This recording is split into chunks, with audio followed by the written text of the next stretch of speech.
ചക്കക്കുരും മുരിങ്ങാക്കോലും നമുക്ക് മാങ്ങയിട്ട് കറി വയ്ക്കാം. അതിനായിട്ട് ചക്കക്കുരും മുരിങ്ങാക്കോലും നന്നായി വൃത്തിയാക്കി അരിഞ്ഞ് ഒരു കുക്കറിലിട്ട് അതിലേക്ക് കുറച്ച് വെള്ളവും ഉപ്പും ചേർത്ത് വേവിക്കാൻ വയ്ക്കാം. 2 വിസിലാണ് ഇവിടെ അടുപ്പിച്ചിരിക്കുന്നത്. അരപ്പ് തയ്യാറാക്കാനായിട്ട് കുറച്ച് തേങ്ങ എടുക്കാം. അതിലേക്ക് മഞ്ഞൾപ്പൊടി, മുളക് പൊടി, മല്ലിപ്പൊടി, ഒരല്ലി വെളുത്തുള്ളി, ഒരല്ലി ചെറിയുള്ളി എന്നിവ ചേർത്ത് നന്നായി അരച്ചെടുക്കാം. വെന്ത മുരിങ്ങാക്കോലിലേക്കും ചക്കക്കുരുവിലേക്കും 2-3 ഉപ്പിലിട്ട മാങ്ങയാണ് ചേർത്ത് കൊടുക്കുന്നത്. അതിനുശേഷം അരപ്പും ഒഴിച്ചു കൊടുക്കാം. നന്നായി തിള വരുമ്പോൾ തീ ഓഫ് ചെയ്യാം.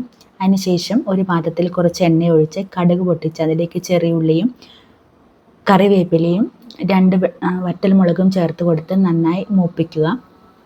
അതിനുശേഷം നമുക്ക് കറിയിലേക്ക് ഒഴിച്ചു കൊടുത്ത് നന്നായി ഇളക്കി യോജിപ്പിക്കാം. ഇവിടെ ഞാൻ ഉപ്പിലിട്ട മാങ്ങയാണ് ചേർത്തിരിക്കുന്നത്. പച്ചമാങ്ങയും ചേർക്കാവുന്നതാണ്.